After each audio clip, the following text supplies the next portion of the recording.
365 jours avant la nuit. De Nelly Burgling Razik.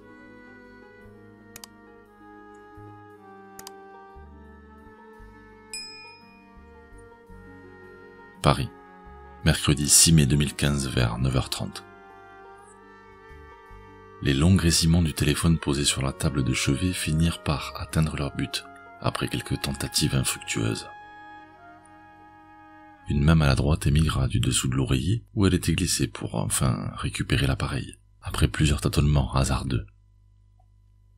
« Adrien, c'est Manu, tu en as mis du temps à répondre. Tu as encore passé la nuit avec Miss Lixanxia ?» Le commissariat du 15e vient d'appeler. L'obsédé sexuel nous offre son 3e cadavre. Même signature.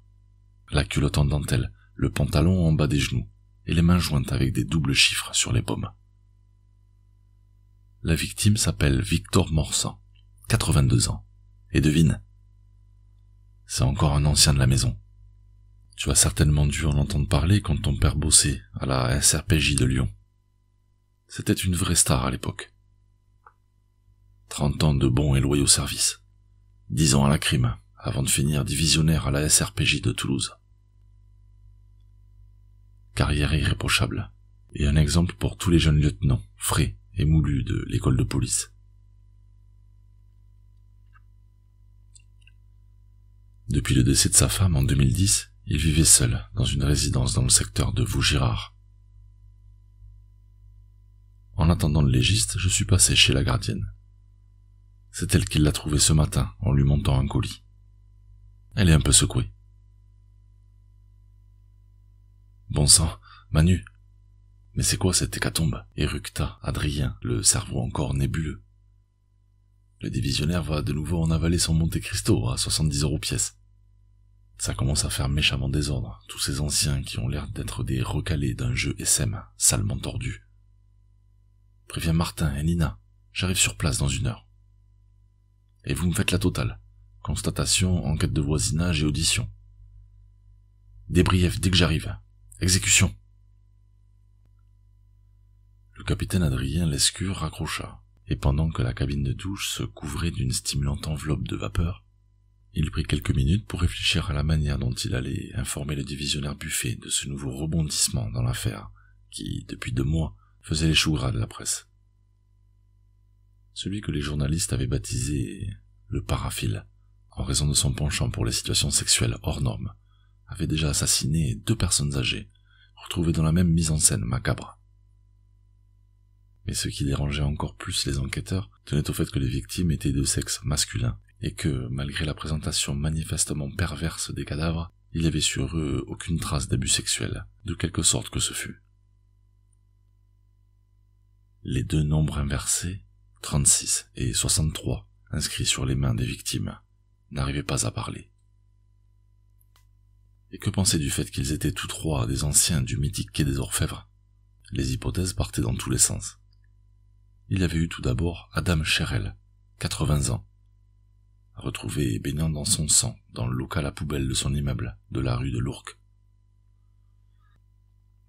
Il portait une culotte en dentelle rouge déchirée sur la tête. Ses mains jointes étaient maintenues par un serre-flex et son pantalon bâillé sur ses genoux. Le légiste avait mis en évidence une plaie profonde causée par une lame d'une 20aine de centimètres, enfoncée violemment dans l'abdomen au niveau du foie, décès par hémorragie massive. L'arme n'avait pas été retrouvée, mais l'angle de frappe indiquait qu'il s'agissait d'un droitier.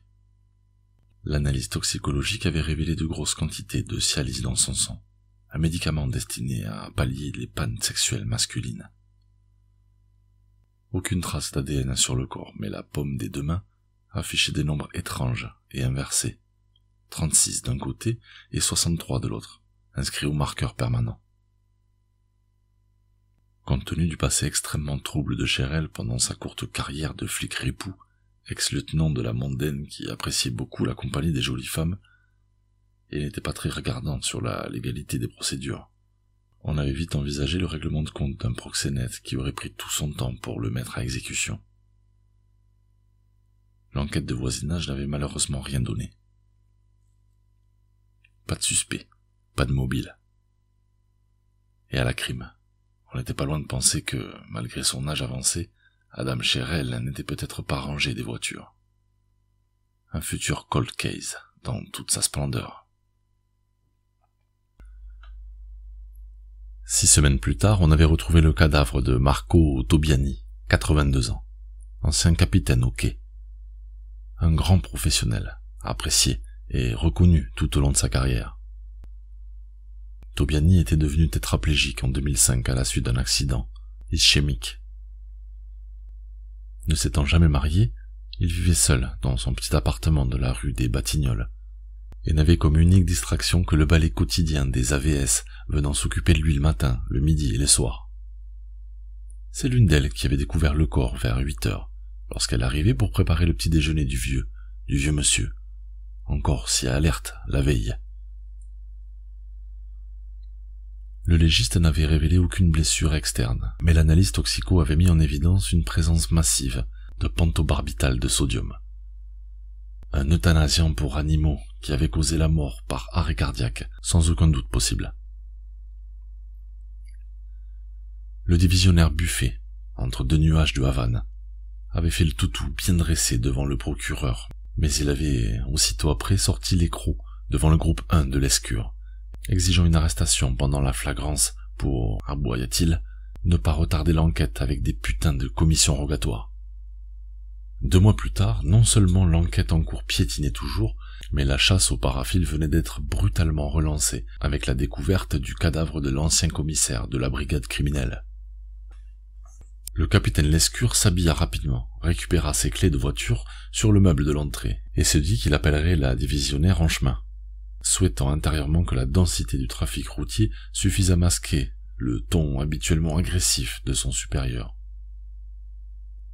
Après avoir démarré sa C3 flambant neuve et super équipée qui faisait tant sourire Manu, il mit inconsciemment en route le lecteur MP3, et la voix de Bono chantant « With or Without You » emplit soudain l'habitacle de ses sonorités profondes et nostalgiques.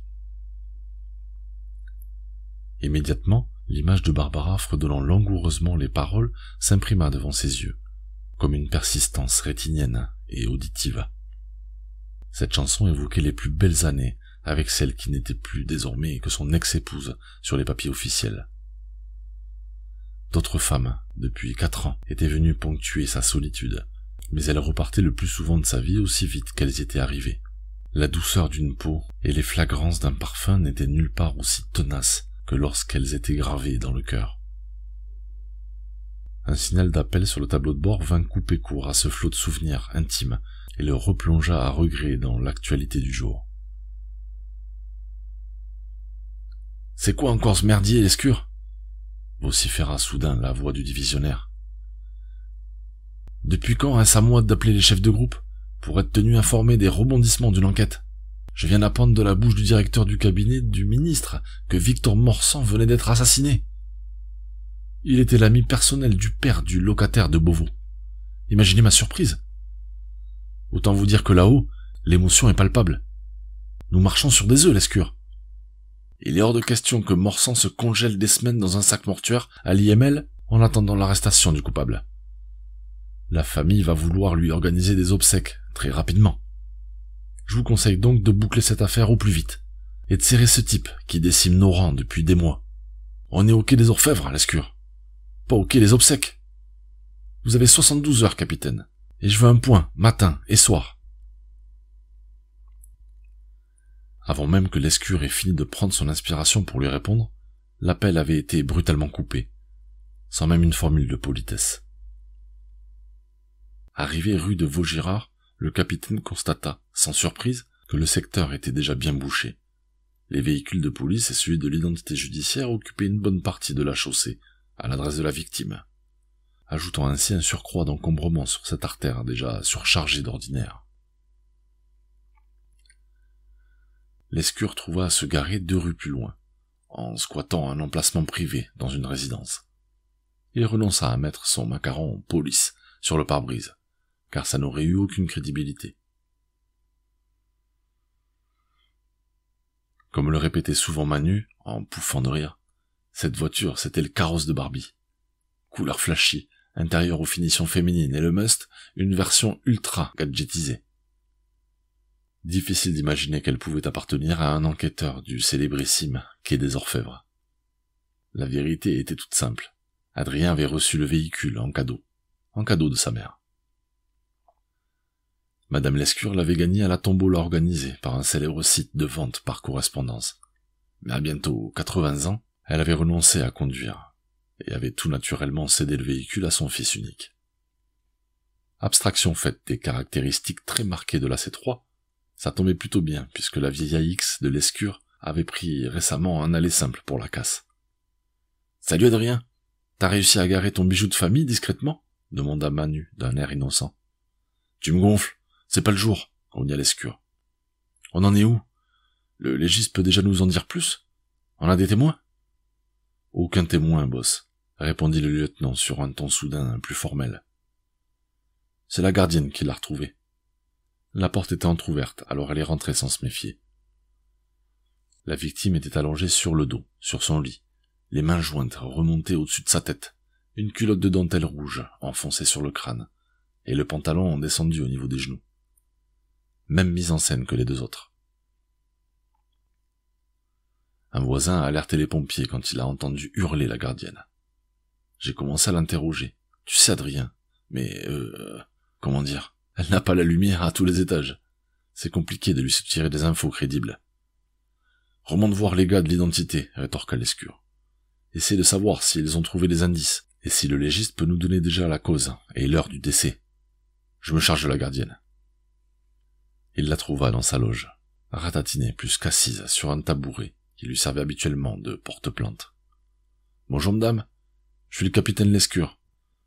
Je dirige l'équipe chargée d'enquêter sur le décès de monsieur Victor Morsan. Je vais devoir vous poser quelques questions. »« Capitaine ?» s'interrogea la gardienne d'un air incrédule. « Pourquoi c'est les militaires qui s'en mêlent ?»« Pas du tout, madame, » répondit Lescure en repensant à Manu. « Nous avons les mêmes grades, mais c'est bien la police criminelle qui mène l'enquête. Pourriez-vous me donner vos noms, prénoms, âge et fonction, madame, s'il vous plaît ?»« Ben oui, monsieur le commissaire, » renchérit la gardienne. En se redressant soudain sur son tabouret, « Gilbert, Olga, 57 ans, gardienne de résidence. » Voyant Lescure prendre des notes, elle ajouta d'un ton assuré. « Marquez bien gardienne, et pas concierge surtout. Ça fait commère, c'est pas bon pour la renommée du métier. » Lescure se mordit la langue pour ne pas pouffer de rire, et continua. « Madame Gilbert, connaissez-vous bien la victime? Pouvez-vous me la décrire? »« Ben oui, je le connaissais bien, monsieur Victor. Il habitait ici depuis son divorce. Il y a pas loin de 20 ans. Un monsieur charmant et très bien élevé, toujours bien habillé. Il me racontait tout le temps des blagues. Et pour les étrennes, ah ça, monsieur Victor, il était très généreux. » Séance Kleenex. Enfin psychologue, Lescure lui laissa quelques instants pour reprendre ses esprits et faire le deuil des étrennes à jamais perdues, avant d'ajouter. Voyait-il du monde? Avait-il des visites, ses enfants peut-être? Ben non. Il n'avait pas d'enfant, monsieur Victor. Sauf un fils qui vit en Amérique. Mais il venait jamais. Ça compte pas. Il n'avait pas vraiment de visite. Mais il sortait souvent. Il était fort en impôts, alors il dépannait souvent les voisins. Il était fort dans plein de choses, monsieur Victor. Ça se voyait qu'il avait eu de grosses responsabilités. Il aimait aussi les bons vins, et surtout la bière. Mais il détestait la mienne. Il disait qu'elle avait le même goût que les airbags pendant la guerre. Après une rapide analyse du microcosme linguistique de la gardienne, Lescure finit par deviner. « Ersatz, madame Gilbert, pas airbag », corrigea-t-il, au bord du fou rire. « Oui, voilà, vous connaissez aussi. Vous avez l'air bien jeune pour avoir fait la guerre. » Lescure sentit fondre sur lui un regard chargé de suspicion. Il lui fallut plusieurs secondes avant de retrouver son calme intérieur et revenir à l'audition. « Madame Gilbert, comment monsieur Morsan prenait-il ses repas? Il se les faisait livrer? »« Ben, oui et non, » hésita la gardienne. « Il mangeait parfois chez des amis à l'extérieur, et sinon, il se faisait sa popote. Ces jours-là, comme ça sentait bon dans le couloir quand je lui montais son courrier. Deuxième séance de Kleenex. Madame Gilbert, reprit Lescure un peu plus brutalement que la fois précédente. Quand et à quelle heure l'avez-vous vu pour la dernière fois? Comme je vous disais, monsieur le commissaire, c'était hier vers 11h, comme d'habitude. Il était pressé car il préparait un repas spécial pour midi. Il avait invité sa prof d'ordinateur. Il était beau comme un cœur. Le cerveau de Lescure se mit brutalement en mode alerte rouge. Tous les voyants allumés, comme un écran de contrôle de la NASA lors d'une attaque de météorite. Il ne laissa pas à la gardienne le temps d'entamer une troisième séance Kleenex et demanda aussitôt. « Vous connaissez cette personne? Elle venait souvent? » Madame Laurence? Elle venait environ 2 ou 3 fois par semaine. Même que j'ai d'abord cru que c'était une liaison. Vous voyez, quoi. Pour le sexe. Pour le sexe et tout, quoi. Rougissement de la gardienne, soudain plongée en tête-à-tête avec ses chaussures. Ayant repris ses esprits, elle poursuivit. Mais en fait, M. Victor m'a dit un jour que c'était sa prof d'ordinateur, et qu'elle venait lui expliquer comment envoyer des miels, et tous ces trucs d'internet qu'on voit partout. Que c'était son docteur de Bichat qui lui avait dit que ce serait bon pour sa mémoire. Au début, il y croyait pas non plus, mais petit à petit, ça avait commencé à lui plaire ce truc. Et en plus, Madame Laurence, c'est une belle femme, bien faite de sa personne et très distinguée. Quand elle l'a menée en course, le roi n'était pas son cousin, hein, Monsieur Victor. Puis donnant à Lescure l'impression d'avoir un sursaut de connexion mentale, elle s'écria soudain. « Oh mon Dieu! Il va falloir la prévenir!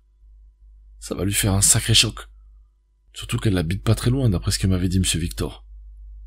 Madame Gilbert, auriez-vous, par le plus grand des hasards, les coordonnées de cette femme? » Non. Enfin, monsieur le commissaire, s'insurgea la gardienne, comme si elle se sentait offensée. Je ne me mêle pas de la vie privée de mes résidents. Je ne suis pas une concierge. Madame Gilbert, je vais encore avoir besoin de vous pour une chose extrêmement importante. Il faudrait que vous nous aidiez à établir un portrait robot de cette Madame Laurence.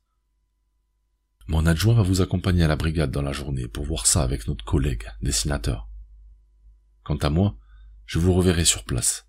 À tout à l'heure, Madame Gilbert. Sitôt ressorti de la loge de la gardienne, Lescure grimpa vers le 3e étage afin de communiquer à ses troupes les résultats de son audition, pleine de surprises. Il tomba sur Martin Morales, le geek du groupe, spécialisé en décryptage informatique, et lui demanda d'avertir Dupin et Vauban afin de faire un rapide débrief avant son retour à la brigade. Nina Vauban, la nouvelle recrue, avait rejoint l'équipe de Lescure à peine quelques semaines avant le premier meurtre de Paraphile. Elle avait aussitôt été chargée de tracer les achats des éléments retrouvés sur les cadavres, à savoir la culotte de dentelle et le serflex, mais également le Cialis isolé dans le sang de Chérel, et ensuite le pentobarbital de sodium dans celui de Toubiani. Elle avait montré un réel talent pour les investigations minutieuses, et Lescure commençait à percevoir en elle des qualités prometteuses. Pour l'heure, elle faisait du porte-à-porte dans les 12 étages de la résidence afin de découvrir d'éventuels témoins et recouper des dépositions. Morales la bipa sur son portable et elle rejoignit les 2 hommes en même temps que Manu, qui ramenait enfin des éléments de la part du légiste. « Bonjour Nina, tu as des éléments nouveaux concernant l'enquête du voisinage ?» demanda aussitôt Lescure. « Des voisins auraient-ils vu ou entendu quelque chose ?»« Non, désolé monsieur, » répondit la jeune stagiaire visiblement déçue de sa maigre récolte.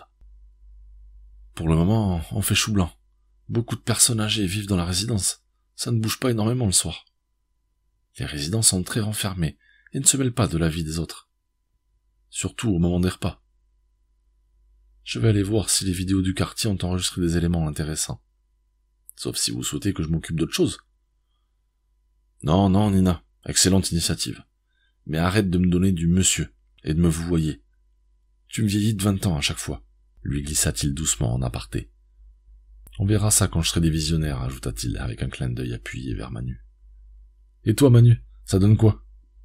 Moi, boss, je tiens plein d'infos de la part du légiste. Premier point. La victime est décédée entre 16h et 20h hier. Elle n'a été violentée ni physiquement ni sexuellement. Aucune trace de sperme ou de sécrétion intime. Cause de la mort, très certainement arrêt cardiaque. Morsan ne suivait qu'un traitement pour le cholestérol. On n'a rien trouvé d'autre dans l'appartement, hormis les médicaments basiques d'une armoire à pharmacie. Et les 2 nombres inversés étaient bien là, inscrits au marqueur dans chacune des pommes. On en saura plus après l'autopsie et le rapport toxico. Le légiste nous envoie tout ça au plus vite. Deuxièmement, l'identité judiciaire a isolé peu d'empreintes nouvelles, hormis celle de la victime, à part une série qui revient sur plusieurs éléments comme l'ordinateur, la cafetière, la poignée du réfrigérateur, les robinets de l'évier et du lavabo, et la lunette des toilettes. Visiblement une personne pour le moins familière. Et enfin, on a trouvé un petit carnet en moleskine, dans lequel Morsan consignait pas mal de choses de son quotidien, sous forme de mots-clés le plus souvent, avec des dates. On y apprend qu'il voyait plusieurs fois par semaine une certaine Laurence. On reconnaît le vieux briscard de la crime, toujours à l'affût d'indices. Chasser le naturel. Quant à moi, continua Martin Morales après la longue tirade de son collègue, j'ai récupéré le disque dur de son ordinateur, et je devrais pouvoir le faire parler facilement. Les vieux, ça ne sait jamais sécuriser correctement les données. Par contre, impossible de borner le téléphone de la dite Laurence, puisque nous n'avons trouvé ni son nom, ni son 06 dans celui de la victime. Je vais demander les fadettes à l'opérateur. Lescure ajouta que la mystérieuse Laurence avait rendu visite à Morsan le jour du meurtre, et que, étant la dernière personne à l'avoir vu vivant, elle devenait ainsi la principale suspecte. Il demanda à ses lieutenants de focaliser leurs recherches sur cette femme, sans négliger pour autant les autres pistes. Il leur donna rendez-vous à la brigade vers 17h pour un débrief croisé sur les 3 assassinats. Avant de quitter l'étage, il s'adressa à Manu. « Au fait, Manu, en repartant, tu passeras prendre ta copine, la gardienne ? Elle va nous aider à dresser un portrait robot de cette Laurence. Je l'aurais bien prise avec moi pour rentrer, mais mon bijou de famille est sale. Pas eu le temps d'y faire le ménage. Exécution !» Lescure souriait encore du tour qu'il venait de jouer à son adjoint lorsqu'il récupéra sa voiture. Il mit le contact et la sélection aléatoire du MP3 déclencha une chanson de U2.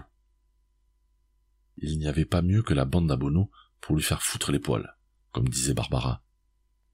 Refusant de sombrer à nouveau dans des souvenirs douloureux, il se força à se concentrer sur l'enquête en prenant mentalement ce qu'il allait dire au divisionnaire à son arrivée à la brigade.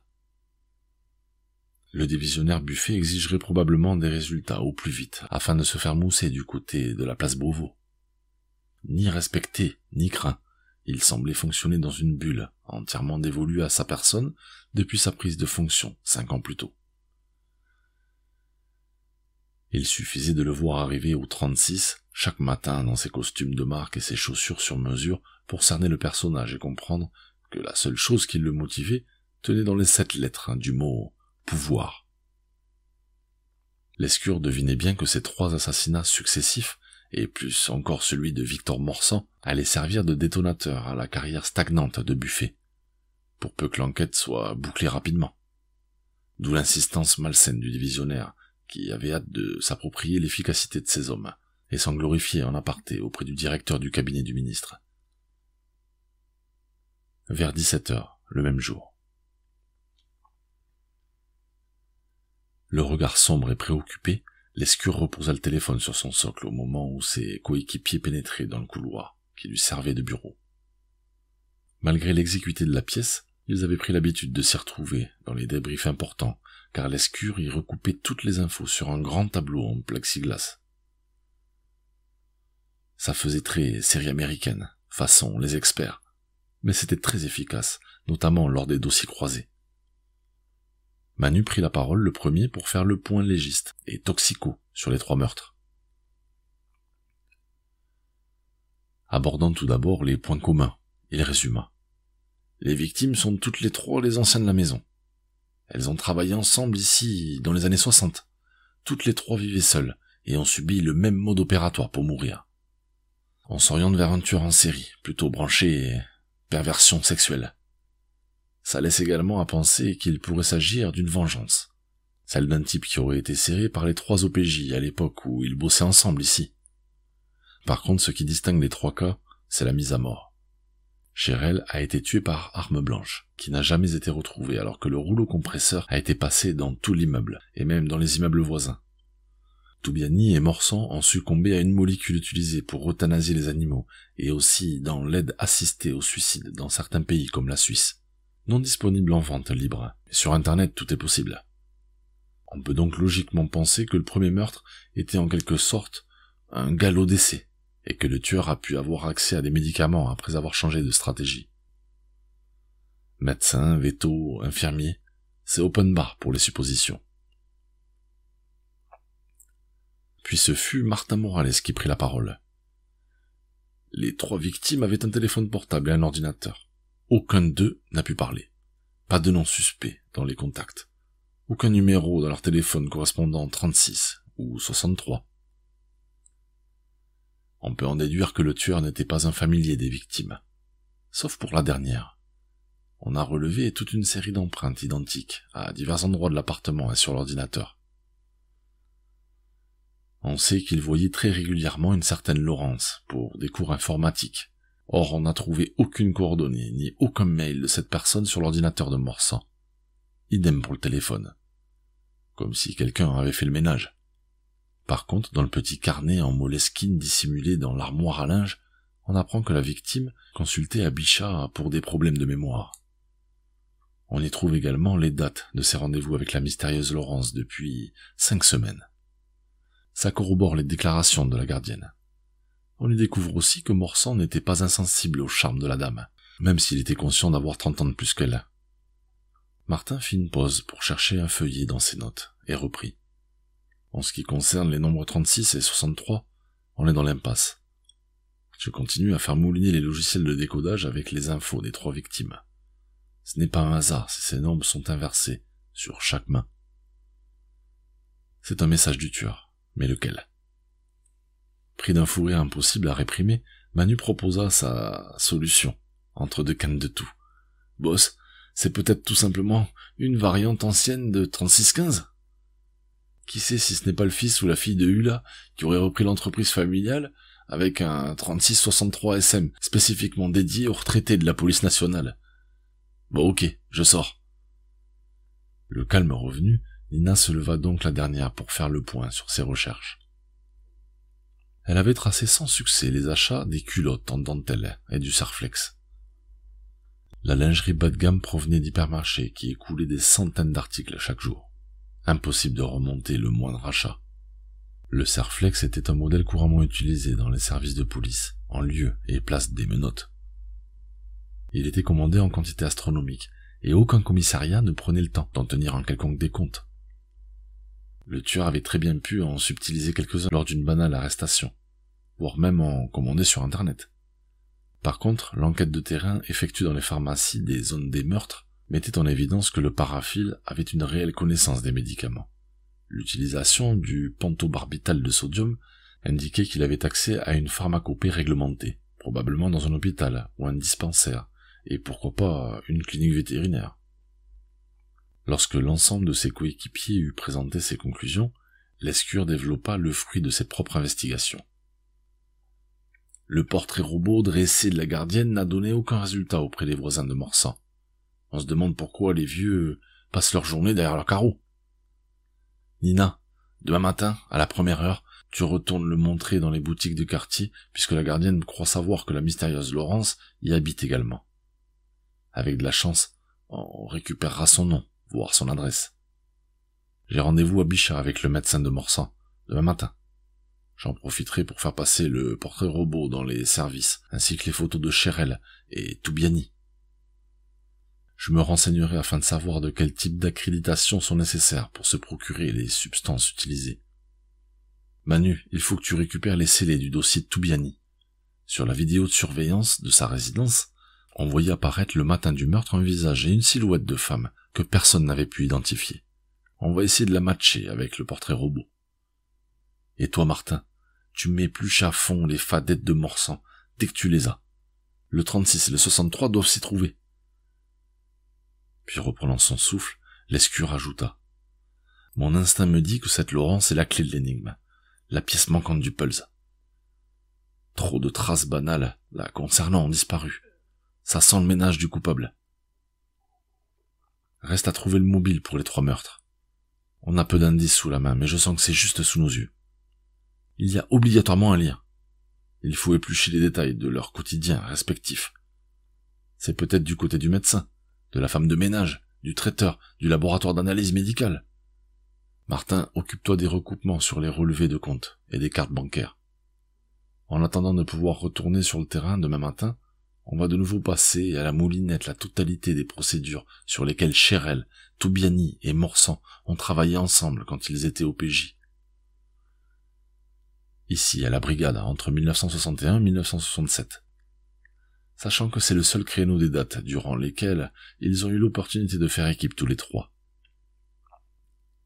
Toubiani n'étant arrivé qu'en 61 et Chérel avait été viré des rangs en 67. Manu et Nina, vous vous y collez. La nuit promet d'être longue. Qui se charge de commander les pizzas?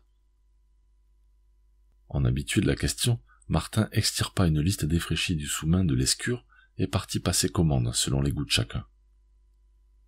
En attendant de pouvoir se restaurer, Nina et Manu repartirent ensemble vers leur bocal, comme l'appelait le jeune lieutenant. Tandis que Lescure peaufinait une nouvelle fois toutes les infos qu'on signait sur le plexiglas.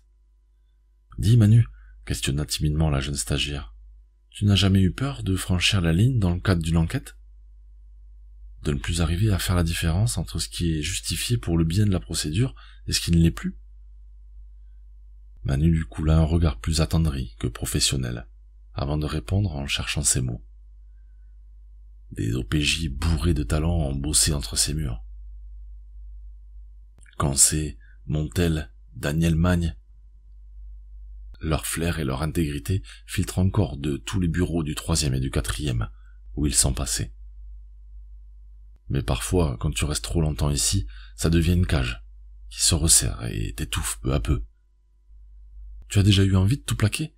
Renchérit Nina, la curiosité soudain aiguisée par la répartie de son collègue. Au moins une bonne douzaine de fois, rétorqua Manu en posant une fesse contre le rebord de son bureau. Mais ce qui m'a toujours raccroché aux branches, c'est de savoir qu'un type comme Adrien a réussi à tenir, et que j'ai la chance de bosser avec lui. Jeudi 7 mai, vers 9h. Le téléphone de Lescure grésilla soudain dans le silence des couloirs de l'hôpital Bichat. Ne l'ayant pas éteint, contrairement aux conseils affichés sur de nombreuses vignettes qui garnissaient les couloirs défraîchis et sans âme du service gériatrie, Adrien répondit à la première sonnerie. « Adrien, vous aurez 2 minutes, s'il vous plaît ?» entendit-il Nina chuchoter d'une voix étrange. « Un problème, Nina? Tu ne devais pas refaire la visite des boutiques du quartier de Morsan avec le portrait robot ?» s'inquiéta soudain Lescure. « Si, monsieur, je suis allé à la 1e heure ce matin. » Silence gêné. Une pâtisserie de luxe de la rue Vaugirard a reconnu la mystérieuse Laurence, car elle avait passé une commande récemment pour un anniversaire. On a pu récupérer son nom et son numéro de téléphone. C'est pour cela que je vous appelle, monsieur. On l'a trouvée grâce à l'opérateur. Elle habite au 44 rue Ernest Renan, dans le 15e, à 2 pas de chez Morsan. Il faudrait que vous veniez rapidement. À son arrivée, Lescure trouva la rue encombrée de voitures de police et aperçut le camion de l'IJ. Ça ne présage rien de bon, se dit-il. En bas de l'immeuble numéro 44, un gendarme lui indiqua le 4e étage où il trouva ses coéquipiers affairés aux constatations d'usage. L'apercevant, Martin se détacha du groupe d'enquêteurs et vint vers lui pour détailler les derniers rebondissements. On n'a pas touché au corps en attendant ton arrivée, Adrien. C'est juste, inimaginable. Nina avait récupéré ses coordonnées à la pâtisserie du quartier. Elle était toute contente d'aboutir à une piste concrète après l'échec du Serflex et des culottes. Arrivée au 4e étage, elle a trouvé la porte entrebâillée. Elle a pénétré à l'intérieur et l'a trouvée comme ça. Joignant le geste à la parole, Martin dirigea Lescure à travers le capharnaüm d'un petit appartement démodé aux murs couverts de canevas encadrés, et dont chaque pièce laissait planer comme une odeur de vieux et d'abandon qui piquait les narines. Sur le lit de la chambre à coucher gisait une femme tenant entre ses mains, jointe par un serflex mal fixé, une lettre manuscrite, ainsi qu'un document jauni qui paraissait d'un autre âge. Sur la table de chevet, un flacon médicinal côtoyait une assiette contenant une part de gâteau surplombée d'une unique bougie. Juste à côté, un cadre doré avec une vieille photographie sépia montrait une séduisante jeune femme, enlaçant maternellement une petite fille au regard triste. Anticipant la question de l'escure, le légiste s'approcha du capitaine et lui indiqua qu'étant donné la température du corps, l'heure du décès remontait à la veille, entre 20h et minuit. Il ajouta qu'il s'agissait de toute évidence d'un suicide, et que le rapport préliminaire serait sur son bureau en fin de journée. Lescure enfila ses gants, et, se penchant au-dessus du corps, il retira avec une infinie précaution les 2 documents plaqués par la mort entre les mains de la victime. Il commença par la lettre. Paris, le 6 mai 2015. Je m'appelle Laurence. Je suis aide-soignante à l'hôpital Bichat. Ma mère s'appelait Gabrielle Como, et durant des années, on l'appelait Gaby la douce. C'était une prostituée, une Marie couche-toi là, comme on disait à l'époque. Et moi, je suis une bâtarde, née de père inconnu. J'ai grandi avec cette marque infamante, comme une brûlure sur ma peau. Ma mère ne m'a jamais parlé des origines de ma naissance. Jusqu'à ce qu'elle soit admise aux soins palliatifs, il y a 1 an. Avant de mourir, elle m'a parlé du soir où toute sa vie a basculé. Le soir de la Saint-Jean, 1963. Son Mac venait d'être assassiné. On avait trouvé Momo le scalpel tailladé de partout dans un immeuble de Barbès. À cette époque, ma mère voulait travailler en indépendante, et elle s'était déjà pris plusieurs raclées, car bien sûr, ce sale type ne voulait pas la lâcher.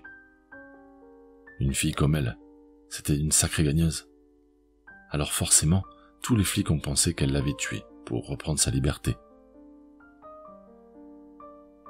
En attendant de vérifier son emploi du temps, on l'a emmenée en garde à vue au 36 quai des Orfèvres, car la brigade mondaine et la criminelle coopéraient sur l'enquête. 3 inspecteurs étaient présents ce soir-là pour enregistrer sa déposition. Ma mère était une belle femme, avec de la classe. Elle aimait la jolie lingerie, et malgré la noirceur de son métier, elle était propre. Ils ne résistèrent pas à l'envie de s'amuser avec elle. Après tout, une pute, c'est toujours consentant, non? Et c'est tellement facile de discréditer et d'étouffer une plainte venant d'une salope qui fait le trottoir. Je suis la fille de ces 3 bâtards qui ont violé ma mère à tour de rôle ce soir-là, en lui maintenant les mains jointes, comme une nonne, pour satisfaire leur perversion érotique. Ma mère n'a jamais su ce que je préparais pour venger son honneur. Elle est partie 2 jours après sa révélation, le 6 mai de l'an dernier. J'ai eu beaucoup de chance, car ces 3 salauds étaient toujours restés sur Paris au moment de leur départ en retraite. Ça a été un jeu d'enfant de les retrouver, grâce à leur nom inscrit sur la copie de la déposition donnée à ma mère, quand sa garde à vue avait été levée le lendemain matin. Surtout, ça a été jubilatoire de les éliminer et de lire la stupeur dans leur regard juste avant qu'ils comprennent et qu'ils meurent. Sauf pour Morsan. Je le connaissais déjà avant, puisqu'il venait en suivi à Bichat. Un pur hasard. 15 jours de plus, et j'aurais été incapable de lui régler son compte, car je commençais presque à m'attacher à ce salopard, à force de passer du temps avec lui. Maintenant que ma mission est remplie, je vais aller retrouver ceux qui ont brisé la vie de ma mère, et la mienne. Je ne tiendrai pas en prison à perpétuité.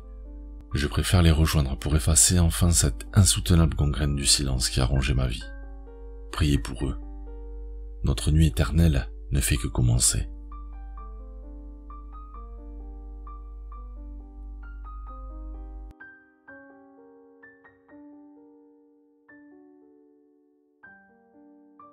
Bien, maintenant cette vidéo touche à sa fin. J'espère que vous avez passé un agréable moment. N'oubliez pas de vous abonner et activer la cloche de notification pour ne rien manquer. Sans oublier le gros pouce bleu si cette vidéo vous a plu. Allez, merci. Ciao.